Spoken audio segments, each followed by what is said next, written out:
going on, team? In today's video I wanted to dial it back a little and really talk about starting in property and what things you need to think about before really getting into property and pursuing it as a form of either passive or active income.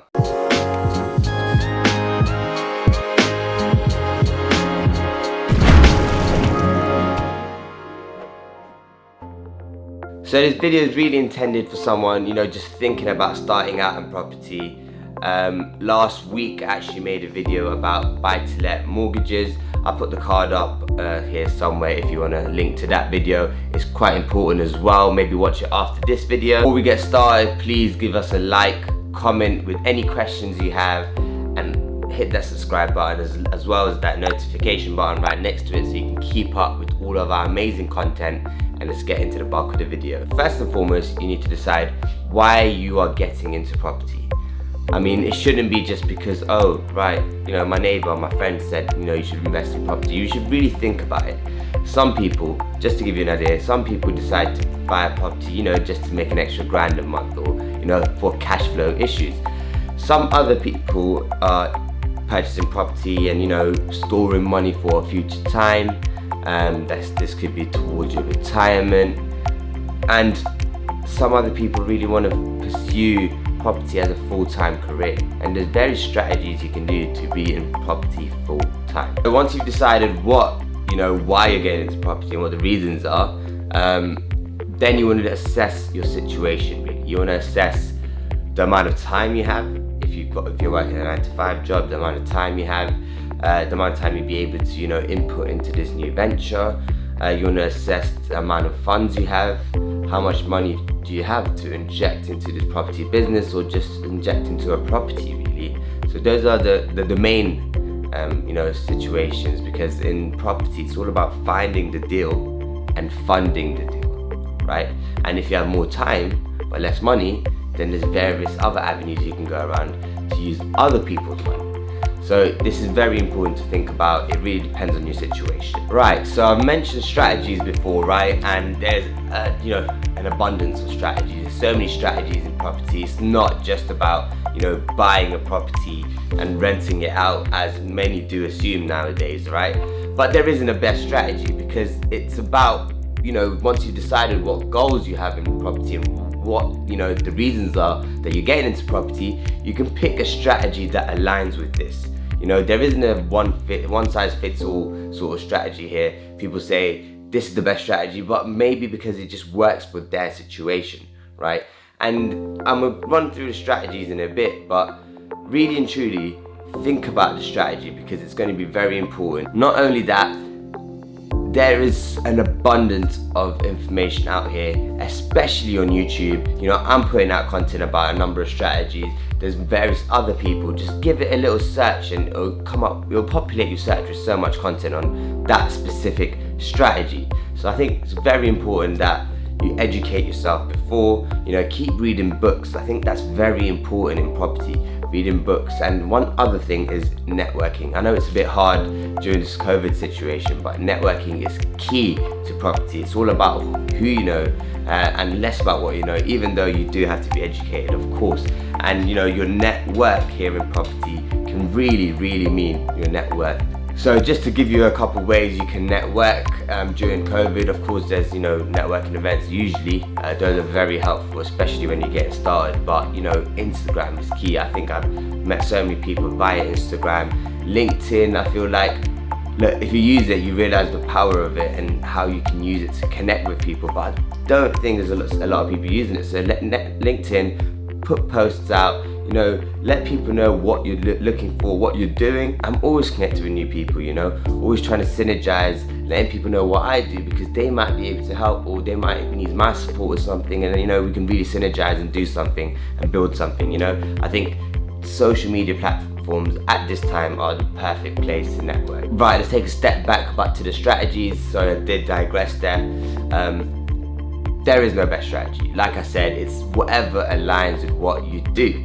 So let's start with the basic strategies, and this is probably what most people have talked about and know about, is the buy-to-let strategy. That's essentially purchasing a property, possibly, you know, doing some work to it to bring it up to standard, and then letting it out to a single tenant. A lot of people do this. It's a good, you know, solid way of gaining passive income with not a lot of work. It's just about getting, you know, the tenant in and purchasing the property.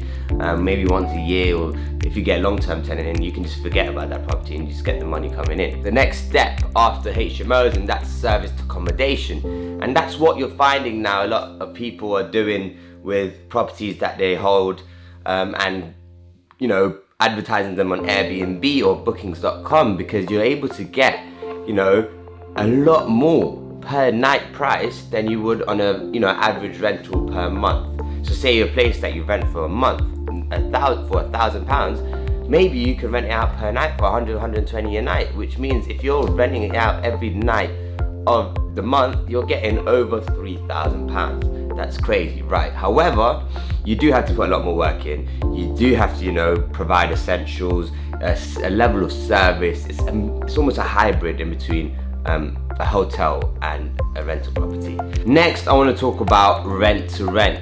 And this has been a thing, you know, blown out everywhere over the last, you know, few years, because you're able to get into property with minimum money. You know, property was always, you know, looked at as something you need a lot of capital to get into. With rent to rent, you're able to set up your own business using very little or none of your own money, right? And this is the practice of, you know, renting out property, but from a landlord, right?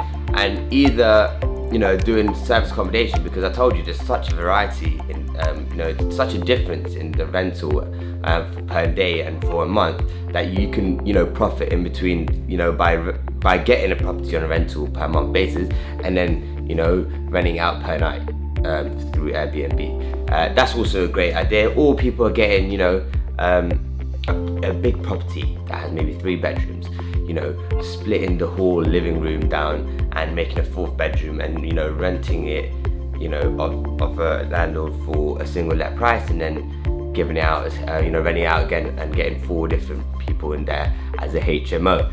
So you need to go into a lot more detail rent to rent, and that's a full-time strategy, right? So have a look at that. There's a lot of videos, like I said. Again, a couple others to talk about is flips. You know how I mentioned about adding value to a property? Flips is when you purchase a property for, say, 200k, you do a lot of work to it, maybe spend 50,000 doing works on it because it was, you know, in a very distressed state, and then you sell it off at 350 and make a profit in between. Another video, and I made a video about not flips, but a method called BRRRR, which is similar to the flip. It's buy, refurb, rent, refinance, and repeat, which is essentially the same as a flip, but at the end of it, instead of selling the property, you are refinancing, remortgaging, and pulling out the equity that you've added, the value that you've added to the property. Bigger strategies like the commercial conversion, which is converting commercial space like offices, or, you know, a variety of commercial property into higher value residential property, and then selling it on. You can use PD rights on this, which is, you know, it's almost like planning, but you're just doing it a lot easier, which is great, which is what we're looking to do as well. And then there's the full, you know, new build development, you know, picking up a site, putting in for planning, going the whole way and building out X amount of units, which takes a lot longer. However, the returns are of course better, and that's what you're really giving up. So the longer something takes, the more effort something takes, of course you're going to reap the rewards for it.